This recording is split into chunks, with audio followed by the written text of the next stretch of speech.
Hello दोस्तों, मैं सुधीर आप सभी का स्वागत करता हूं द स्मार्ट स्टडी कॉर्नर में। तो दोस्तों, आज के वीडियो पे हम लोग जानेंगे बहुत ही महत्वपूर्ण प्रश्न इतिहास के हैं, जो कि 70 प्लस क्वेश्चन आपको मैं करवाऊंगा इस वीडियो पे, जो कि वन लाइनर के रूप में होगा। तो आशा करते हैं दोस्तों इस वीडियो आपको अच्छा लगेगा। और किसी प्रकार के यदि आप तैयारी कर रहे हैं जेएसएससी, एसएससी या एनटीपीसी या बैंक का, तो आप मेरा चैनल को सब्सक्राइब कर ले, ताकि आपको इस तरह का वीडियो आपके पास पहुँच सके। ठीक है दोस्तों, तो चलिए हम लोग स्टार्ट करते हैं आज का वीडियो। और जैसे कि आप हेडलाइंस में देख पा रहे होंगे कि भारतीय इतिहास के महत्वपूर्ण प्रश्न है, जो कि आप किसी भी प्रकार के एग्जाम दे रहे हैं तो आपको इस प्रश्न में से 1 से 2 नंबर आपको अवश्य मिलेगा। तो आप इस वीडियो को लास्ट तक देखें, तभी आपको पूरा क्लियर होगा। ठीक है दोस्तों, तो देखिए, स्वतंत्र भारत के प्रथम भारतीय गवर्नर जनरल कौन थे? जब आज़ाद हुआ था 1947 में भारत, उसके बाद में सबसे पहले जो भारत के गवर्नर जनरल बने थे वो कौन बने थे? तो ये सबसे पहले बने थे चक्रवर्ती गोपालचारी। ठीक है दोस्तों, आप इसको याद रखिएगा। स्वतंत्र भारत यह पूछा जा रहा है, समझे। उससे पहले तो गवर्नर जनरल जो ब्रिटिश लोग के थे, तो स्वतंत्र भारत के जो गवर्नर जनरल है वो चक्रवर्ती गोपालचारी। जो दूसरा प्रश्न है वो दोस्तों मेरा है, भूदान आंदोलन किसने प्रारंभ किया? भूदान आंदोलन किसने प्रारंभ किया? तो वो विनोबा भावे ने किया।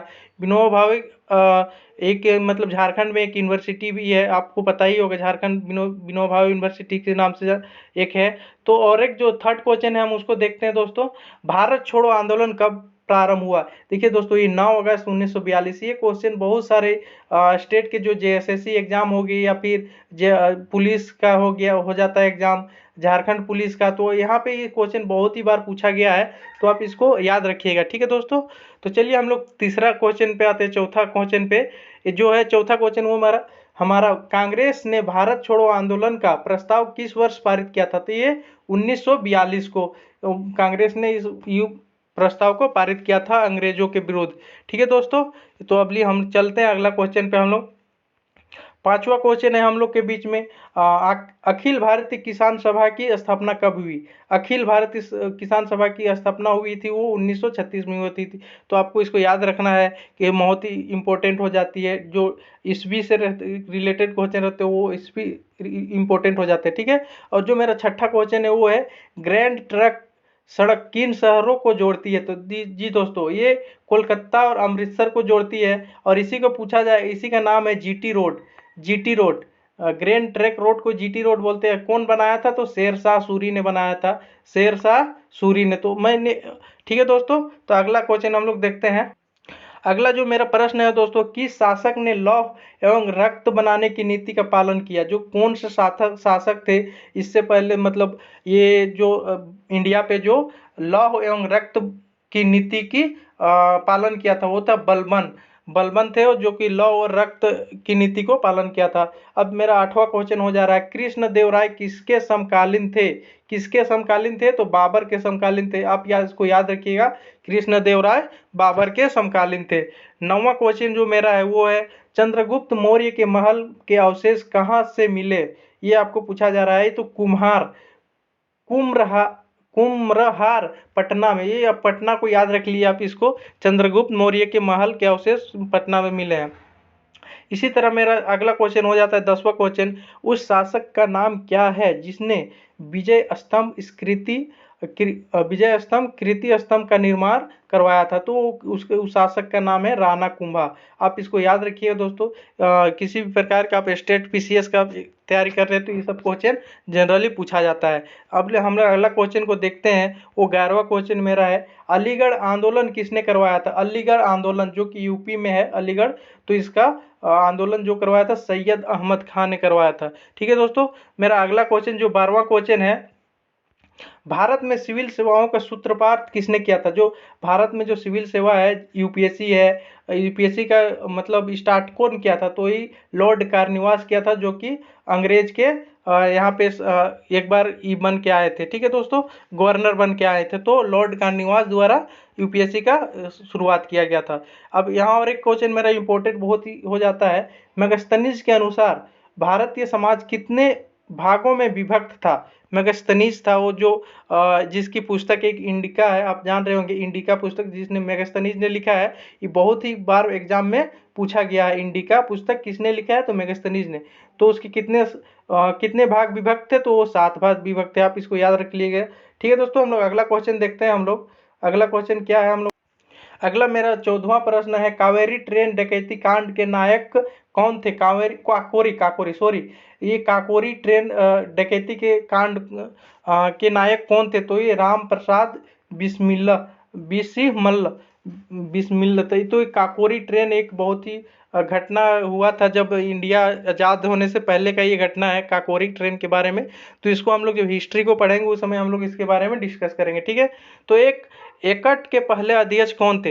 एटक के पहले अध्यक्ष कौन थे? तो लाला लाजपत राय। आप इसको याद रखिएगा, पूछा जा सकता है, ये क्वेश्चन बहुत ही इंपॉर्टेंट लग रहा है मेरे को। तो छठा जो 16वां क्वेश्चन है, गोल्डन थ्रेश होल्ड नामक कविता की संग्रह रचयिता कौन थे? दोस्तों ये सरोजनी नायडू। आपको पता होगा कि हर एक एग्जाम पे आपको कविता और साहित्य से एक क्वेश्चन पूछा जाता है, तो आप इसको याद रख लीजिएगा। जो गोल्डन थ्रेशोल्ड नामक कविता की रचयिता कौन था? तो सरोजनी नायडू। 17वां क्वेश्चन मेरा हो जाता है, किस जाट का प्लेटो अल्फातून कहा गया है? तो ये सूरजमल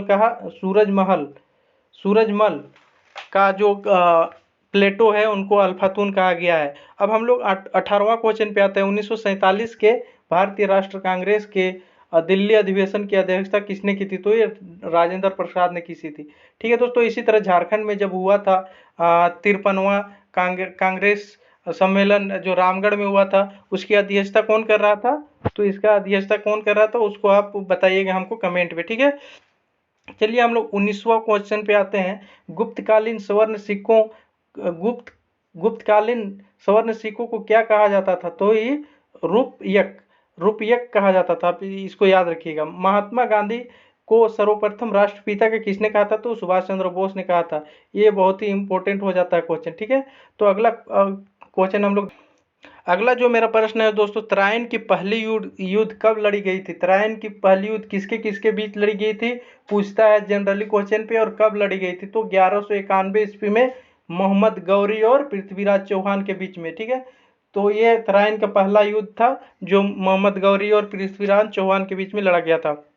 अब हम लोग बहुत ही इंपॉर्टेंट क्वेश्चन को इसको भी जानते हैं, ये भी दोनों बहुत ही इंपॉर्टेंट क्वेश्चन है, आप इसको जरूर याद रखिए। वेदों की ओर लौट चलो या वेदों को संपूर्ण सच्चाई निहित थी, यह कौन व्याख्या की थी? तो ये स्वामी दयानंद सरस्वती। यदि वेदों की ओर लौट चलो की नारा किसने लगाया था? तो स्वामी दयानंद सरस्वती ने। यह व्याख्या किसने की? तो स्वामी दयानंद सरस्वती ने। आप इसको याद रख लीजिए दोस्तों। 23वां क्वेश्चन जो मेरा है वो है, कनिष्क का राजवेद कौन था? तो इसका कनिष्क का राजवेद था वो चरक था। इसको आप याद रखिएगा, पूछा गया क्वेश्चन ये है एसएससी में। तो अगला बार हम लोग देखते हैं 24वां क्वेश्चन। स्वामी विवेकानंद का मूल नाम क्या था? तो उसका नाम था नरेंद्र नाथ दत्त। उसका नाम था, बचपन का नाम है नरेंद्र नाथ दत्त। हम लोग 25वां नंबर क्वेश्चन पे आते हैं। कनिष्क की राजधानी क्या थी? कनिष्क जी तो उसको राजधानी कहाँ थे? तो पुरुषपुर। तो आपको ये सबको याद रखना होगा दोस्तों, क्या कि ये सब हिस्ट्री से रिलेटेड है, जो एनिसेंट हिस्ट्री को बिलोंग करता है।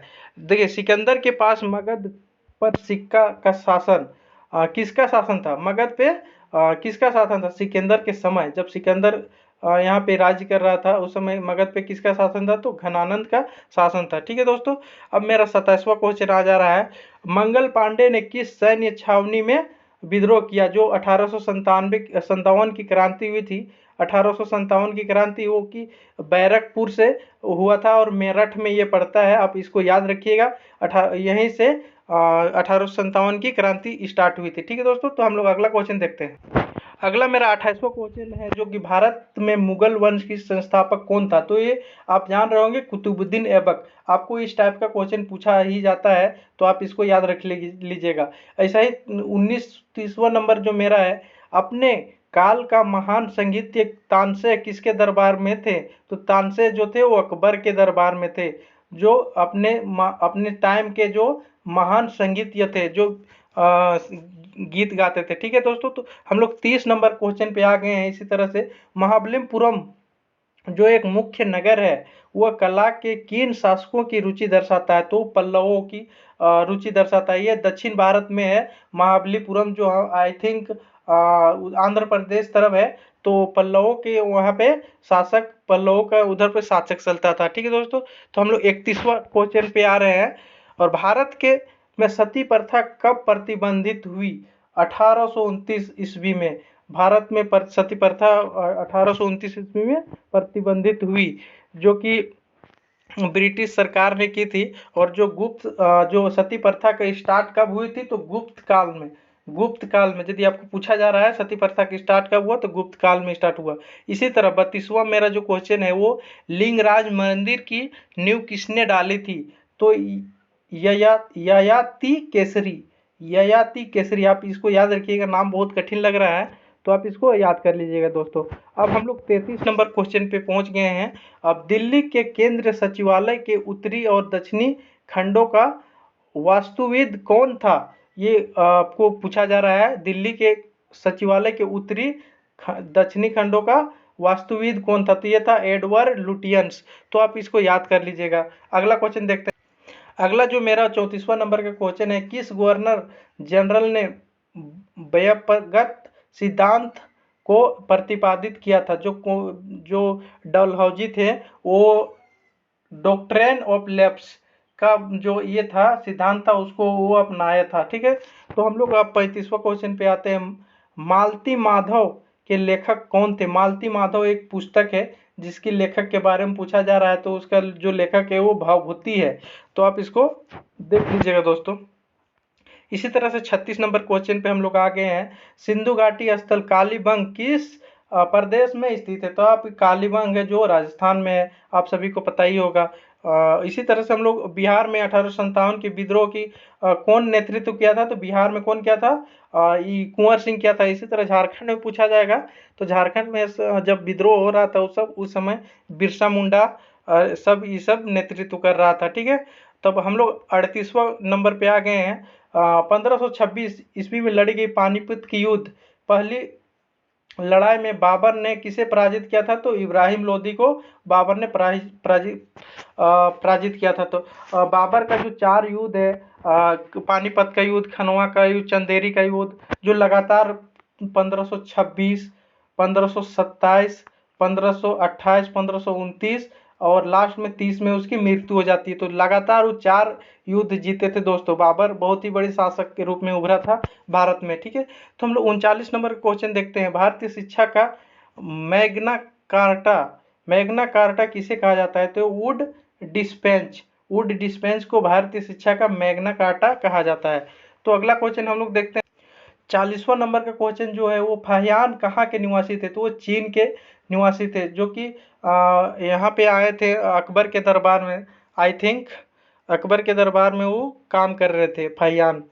वो फाहियान एक चीनी यात्री थे। सॉरी दोस्तों, आपको पूछा जाता है कि फाहियान कौन थे, तो एक चीनी यात्री थे। ठीक है, तो 1857 ईस्वी के विरुद्ध के विद्रोह में दमन के बाद मुगल शासक बहादुर शाह को कहा निर्वासित कर दिया गया? रंगून में उसको निर्वासित कर दिया गया। 1857 का जो विद्रोह हुआ था उसके दमन के बाद उसको रंगून में निर्वासित कर दिया गया था। ठीक है, 42वां नंबर का क्वेश्चन हम लोग देखते हैं।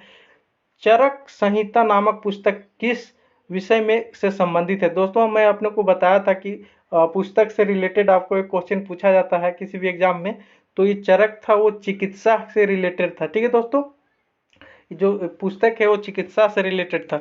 मोहनजोदड़ो कहाँ पे स्थित है? तो सिंध में स्थित है, जो कि अभी ये पाकिस्तान में पड़ता है। स्वतंत्र भारत का अंतिम गवर्नर जनरल कौन था? सी गोपालाचार्य। मैं आपको बताया था चक्रवर्ती गोपालाचार्य, इसी को फर्स्ट क्वेश्चन में सेम था। ठीक है, इसी तरह से 45 नंबर का क्वेश्चन है। 1857 के विद्रोह का तत्कालीन कारण क्या था? तो आपको पता होगा दोस्तों, तो सुअर की चर्बी और गाय का चर्बी का यूज हुआ था जो कारतूस में, इस वजह से मंगल पांडे ने इसका विरोध किया था। तो यही वजह थी कि कारतूस में चर्बी का यूज हुआ था। ठीक है, तो 46वां नंबर क्वेश्चन है। गीत गोविंद की रचनाकार दयादेव किस सभा के अलंकृत करते थे? जो जयदेव है वो गीत गोविंद की जो रचना की है उस किस भाषा से अलंकृत करते थे, तो वह लक्ष्मण सेन। ठीक है दोस्तों, मेरा अगला क्वेश्चन देखते हैं। अगला जो मेरा 47 नंबर का क्वेश्चन है वो है आपके सामने में, पाटलिपुत्र नगर का संस्थापक कौन था। पाटलिपुत्र जो पहले पटना को बोला जाता था प्राचीन काल में, तो उसका जो संस्थापक था वो कौन है, उदयन। तो अभी बिहार में पड़ता है पाटलिपुत्र का, पटना का पुराना नाम पाटलिपुत्र था, तो आप याद रखिएगा, आपको पूछा जा सकता है। उससे पहले क्या था, मगध था, मगध के बाद हुआ पाटलिपुत्र, पाटलिपुत्र के बाद हुआ पटना अभी। ठीक है दोस्तों, अस्तो मसदगमय कहाँ से लिया गया है, ये तो ऋग्वेद से लिया गया है। जो हम लोग पढ़ते हैं, श्लोक पढ़ते हैं, उसमें से अश्वम असत्यगमय वो कहाँ से लिया गया है, ऋग्वेद से लिया गया है। अब हम लोग 49 नंबर का क्वेश्चन देखते हैं। सुभाष चंद्र बोस ने आजाद हिंद सरकार की स्थापना कहाँ की थी, तो ये सिंगापुर में की थी। इसको आप याद रखिएगा, जब वो सिंगापुर में जब गए थे सम्मेलन में, उस समय आजाद हिंद का उस स्थापना किया था। 50 नंबर का क्वेश्चन है, वो किसने तंजौर के बृहदेश्वर मंदिर का निर्माण कराया। तंजौर में जो बृहदेश्वर मंदिर है उसका निर्माण किसने कराया था, तो वो आदित्य ने करवाया था। ठीक है दोस्तों, इसी तरह से 51 का नंबर का क्वेश्चन वो मेरा, शेर शाह का मकबरा कहाँ है, तो ये सासाराम पे है। ये मकबरा से रिलेटेड आपको क्वेश्चन पूछा जाता है, और आप यदि 6 क्लास के जो एनसीईआरटी का जो आप एनिसेंट हिस्ट्री पढ़ेंगे, वहाँ पे प्राचीन भारत पढ़ेंगे, वहाँ पे ये सब सारे क्वेश्चन सब कुछ मिल जाएंगे। ठीक है, तो इसी तरह से 52वां नंबर क्वेश्चन मेरा है, महाराष्ट्र के गणपति उत्सव आरंभ करने का श्रेय किसको प्राप्त है। जो महाराष्ट्र में जो बहुत ही धूमधाम से मनाया जाता है गणपति उत्सव, उसका किसका श्रेय जाता है, तो बाल गंगाधर तिलक, जो कि गरम दल के नेता थे पहले। अब हम लोग 53 नंबर का क्वेश्चन देखेंगे, किसके शासन काल में चित्रकला का सर्वाधिक विकास हुआ था। आपको पता होगा जहांगीर का शासन काल में बहुत सारे बहुत सारे चित्रकला का यहाँ पे सर्वाधिक विकास हुआ था।